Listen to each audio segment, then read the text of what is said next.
In 1999, Family Guy is airing season 2, episode 3, Da Boom. Paranoid about Y2K, Peter herds the family into the basement for protection. This is like one that me and Jordan must have watched just because of the Randy Newman part. This is one of my favorites. So This is an episode of a lot of firsts. This is the first appearance of the chicken that Peter beefs with throughout the series. This is the first appearance of live action scene cutaways, the first appearance of Trisha Takanawa, and the first episode to be rated TV 14. But more importantly than all that, this is the first episode to have Mila Kunis as Meg. oh wow. This is it, Steve. This should be the first episode then, because this is where it really all started. You know, she's the keystone. Yeah, dude. This is a legendary one. This is a hard show to talk about because it's a lot of cutaways. So Too many. we're gonna bear with us, guys. Bear with us on this one. But it's 99, Steve. Prince. We've been waiting for this. Peter's been waiting for. Everybody's been waiting for this. The party's about to start. I think Quagmire's got the party, which I don't know. That might be a Diddy party, Steve. I don't know, Steve. Quagmire. Yeah. Hey, just like Jamie Foxx said, you just got to leave at 9. Mm-hmm. You get some in that bottle. Meg has to go to some party. She wants to go to some other party, I think, with a guy she's into. You know, there's a lot of shit happening. It's 99. You know, everybody's here, but Peter, he's not into it, Steve. There's some rumblings. And this is one of the cutaways where they're watching the news and they have a salute to all the people they lost in 1,000 years, and they show Joan of Arc, some other person, and Norman Fell, the neighbor from Three's Company. He's up there. He's right up there with Joan of Arc. And this is where we cut to this chicken fight, which I don't remember the exact line, but it's just an all-out, just like a 5-minute brawl between Peter and this gigantic chicken, Steve. Because they're outside the grocery store and there's a guy dressed in a bird costume and he's giving out coupons. And Peter's like, I don't accept coupons from chickens because of that last time. And then they cut away and the chicken gives him a expired coupon, and that just does it for Peter. They just bust Son out. of a bitch. Yeah, it's epic, man. It rivals every Harrison Ford movie, some damn They Live with Roddy Piper, all of that into one scene. Yeah. A couple of diehards, you know, there's a couple of explosions in this, a train fight, a plane fight, I think. There's there's all kinds of shit. And then the guy cut back to the guy in the chicken suit, and the guy's like, hey man, Y2K, man. And Peter's like, Y2K, what are you trying to sell me, sex jelly?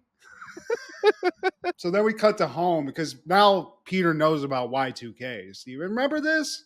Remember when was like, we were kids, so there was like this little naive part of me that was like, is the world gonna end? Like, you were waiting, you know? We didn't know, man. Like our electronics, how are they going to reset? Are they going to be able to like calculate 0-0? Like, are the computers going to come alive and kill us like Terminator 2 style? And I always wondered in that scenario that somebody is smart enough to create a device that's a nuclear bomb and launch it with the press of a button, but they're not smart enough to think of the like 0000. Like, if that happens, guys, the whole shit's fucked. Like, it's just going to go off. It's like, okay, well then maybe we don't use whatever this is, guys. That's crazy. Figure that out. Figure that out, IT guy. And after his chicken fight, the boys are greeting Peter, basically awaiting him for this party. And Peter's like, man, I'm not going to that party. There's no time for partying. And you know what? I bet you'll run into those 2 bailiff chicks from Night Court and you won't know which one is which. Yeah. So enjoy that. Enjoy that little fun. I'm going to go put some of these Donald Trump survival buckets down in my basement so me and my family can eat, okay? When the inevitable happens. So everybody wants to go out in the family. Brian's getting his best on. He's got a date with a flautist, I believe. Maybe somebody, a flautist. Yeah, there you go. She's going to twerk and play flute in front of him. But Peter's like, you guys aren't going anywhere. Okay? Kids, nobody. It's Y2K. So we're staying put. And they're like, no, that's bullshit. This is stupid. And Peter's like, okay, that's fine. Yeah. Hey, kids, remember those Christmas presents that you guys wanted but didn't get? They're downstairs in the basement, and that's all it takes, Steve. That's all it takes. And then he kicks Lois down into the basement. Then I think he asked, like, "Hey, Lois, are you pregnant?" No, Peter. He just kicks her.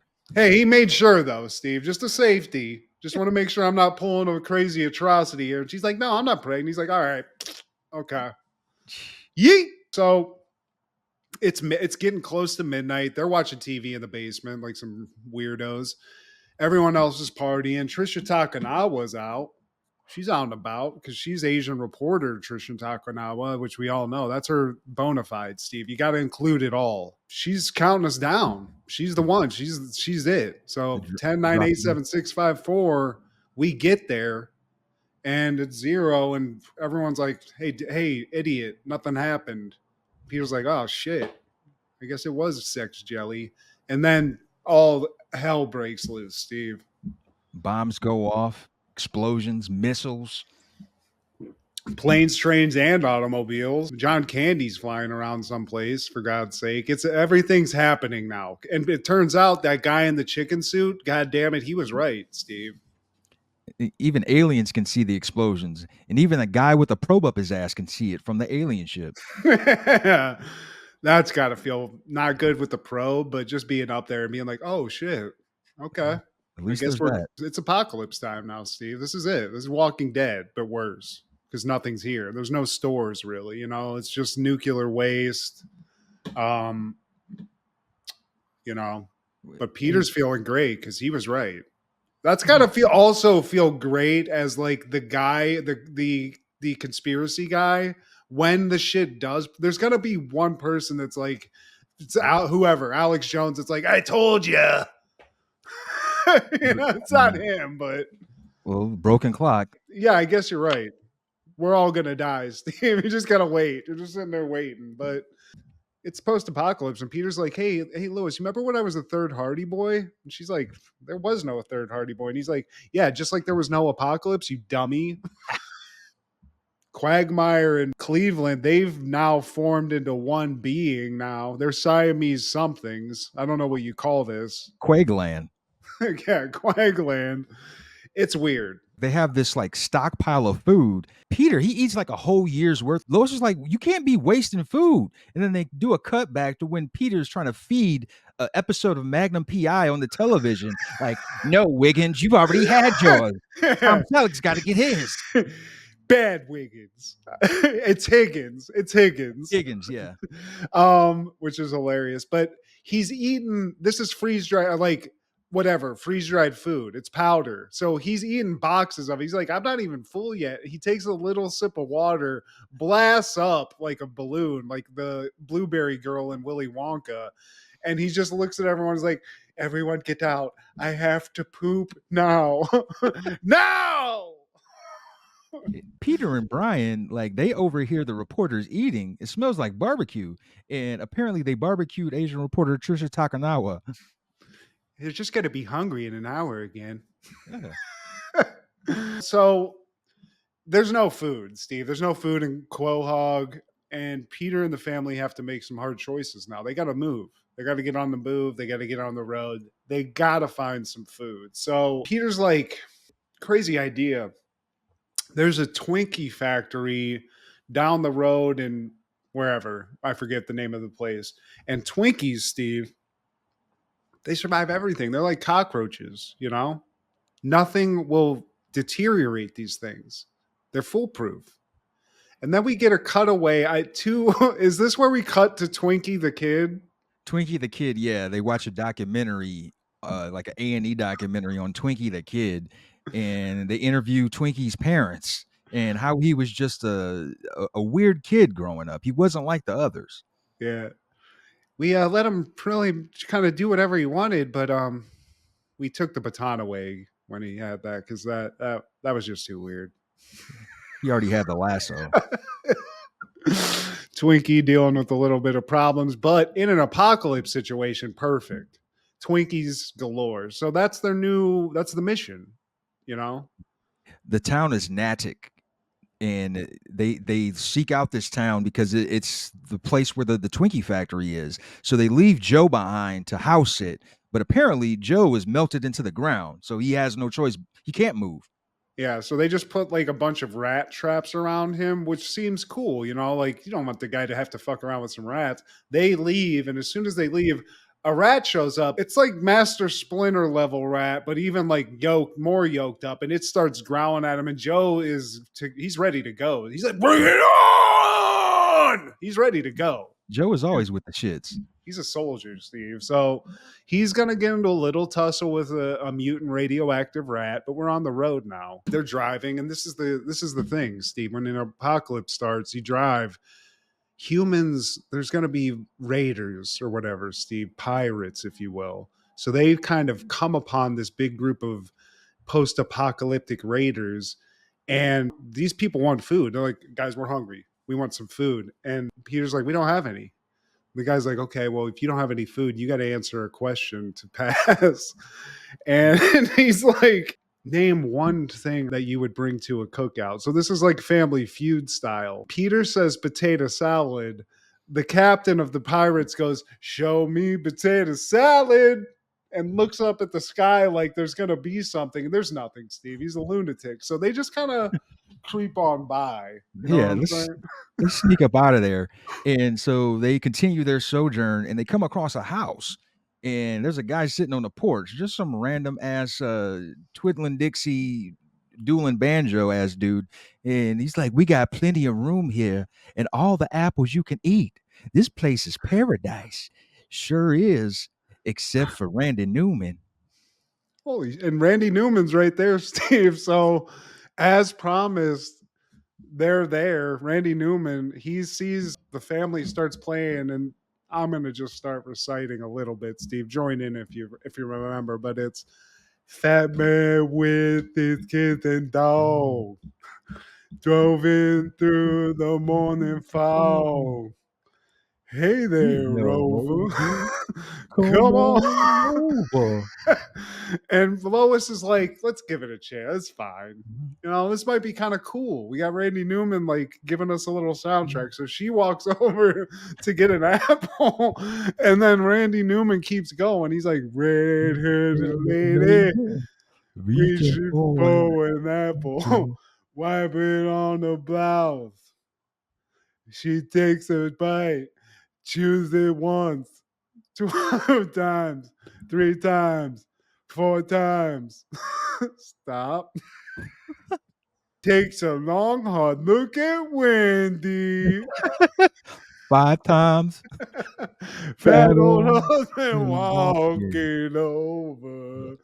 And that's enough, Steve. Apocalypse, food, fuck it. Lois is like, let's get the hell out of here. They're walking down the road, left foot, right foot. And Peter pegs him in the face with one of the apples just let him know, Steve. So we're back to Apocalypse walking. Chris won't stop singing the fucking Randy Newman song, so that's a problem. It's stuck in his head. But they get to Natick, and when they get there, they're like, yo, dude, there's no Twinkie factory anywhere. Like, they're looking around, and then for some reason, like, I guess they just needed some sun. The sun just kind of like peeks over the clouds and illuminates the Twinkie factory, Steve. It's the one building left, and it's in pristine condition. And then when they get inside the factory, it's like a room full of boxes. They feel like they got it made now. But this is where I kind of question it. They seem kind of selfish, right? But now Peter's like, we could start a whole new Quahog here. And they decide to like start society again. And they go get all their friends. They got to do all this stuff. And while they're kind of like doing all this, like at the beginning in this factory, Stewie falls into like this weird puddle of waste. That's right. And yeah. he mutates, Steve. He becomes like an octopus baby. He grows tentacles. It seems to fit him though. It seems right. You know, it works. It's fitting. Yeah. Yeah. But then we cut like future time. Society, Twinkies have brought us back, Steve, from the brink of collapse. New Quahogs here, and Peter's the mayor, Steve. He started this shit. Who would have thought Twinkies was the key to boosting the economy, man? He's the mayor for life. Yeah. I mean, fuck it. He founded this shit. He found the Twinkies. So You get that? Now Stewie also, because it's the future. At first he just had like tentacle hands and arms. Now he's a full tentacle boy. He literally is an octopus running around in like weird a water room, which, that seems pretty cool. They figured that out. And I like the random cutaway to Quagland, and Quagmire is like, "Yeah, it's time to go home and get tender with your wife." Giggity giggity. I don't know, Quagmire. Making love to Loretta just ain't the same since we got connected like this. And it's basically a three-way sitch, Steve. Do you think Quag can feel that, or is it just like a giggity sitch? Because he's sitting there watching the whole time, side view, just like giggity.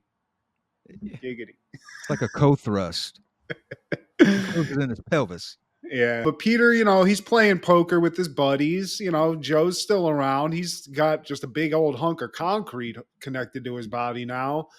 Quagland's hanging out. They're playing. I don't know if they both get cards. Maybe they do. It seems kind of cheating. A new guy shows up to New Quahog. It's a guy in a suit.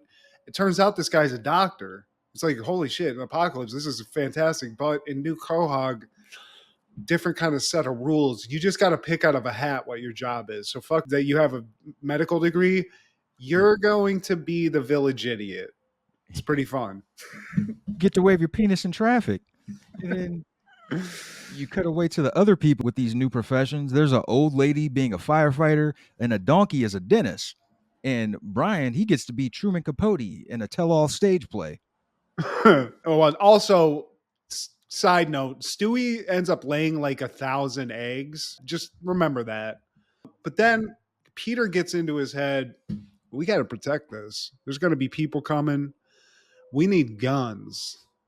A chicken in every pot and a cap in every ass, Steve, as he says later. So, people are like, I don't know if that's a good idea, but he moves forward with it, uses all of the city's irrigation pipes to make legit good looking guns, and tells everybody, but this now New Quahog's like, yo, dude, you've already fucked up a bunch here. You're out. Okay. And he's like, man, this is more embarrassing than the time I got fired from the job at the bulimia clinic. And he walks in and it's just him wiping himself off. And he walks into a room full of bulimics. He's like, man, did anybody else puke last night? So they're out, Steve. They're on the outer walls. The gate's shut. The whole family's there because they get kicked out. So they got to figure out a new place to go. And that sucks, Steve. What else can you do? But inside, Steve, everyone thinks it's all gravy. Like, why would we need all these guns? Yeah, they burn the guns. And Weird. like, as they're burning the guns, this militia of Octo Stewies just come and raid and just basically take over the town. And you can see behind the griffins that the town just blows up. So New Quahog or Natick is no more. Yeah, I mean, tragic, but they're used to this, Steve. They've already done it once. So Peter's like, I think there's a Carvel factory in Framingham. So now they got to go there. Ice cream cakes, maybe they don't go bad, Steve. I don't know. You saw what they could do with Twinkies. Yeah, dude. But then we cut. And this isn't a cartoon, Steve. Somebody wakes up. It's a woman. I'm sure I don't know the name of the woman, but she's startled. She's beautiful, but she's startled. So she walks into the bathroom and she's like, honey. And the guy opens up the shower door, and it's none other than just Patrick Duffy, Steve, the Duff Man. Bobby Ewing. He's here. He's like, what's going on? And she's like, I had this weird dream about Family Guy and the world ending. And he goes, what's Family Guy? And he just looks right at the screen, like right at the camera, Steve, and that's it. That's a tie-in to The Simpsons. That's a Dallas reference for both shows, man. That's Dallas. That's crazy. I love this. This is one of those episodes that when they released that first DVD set, I guarantee you that section of the Randy Newman section, it was scratched because we watched it so much. Oh yeah, dude. Because you had the first couple seasons, man. I'll give credit. Jordan's the one that bought those. He bought those before I got them. So it was his, but yeah, they were in queue, I would say most nights. we were binge watching things before binge watching was, we're setting the trend, Steve. Is what it is. Throw in some Clerks animated series. That was a part of the rotation. Fucking deadly Motaba virus burritos, Steve. Love that. But yeah, we had to hop on this opportunity, man, because the window for Family Guy is very small. They started in '98, and we had one other episode of Family Guy under our belt. I want to say earlier this year that we did, but yeah, this is the final one before the millennium. Well, let's hope it, thankfully it didn't go tits up like we see here. But we also had to do this episode this week just to talk about Nick Nolte just bumping skins in that Afterglow movie, Steve. Yeah, It's just very important stuff. in this version of Nick Nolte is like, man, you should be ashamed for allowing this man to take your woman. It's like right in the middle of whatever happened because again, this guy was looking Cape Fear Nick Nolte, fucking solid.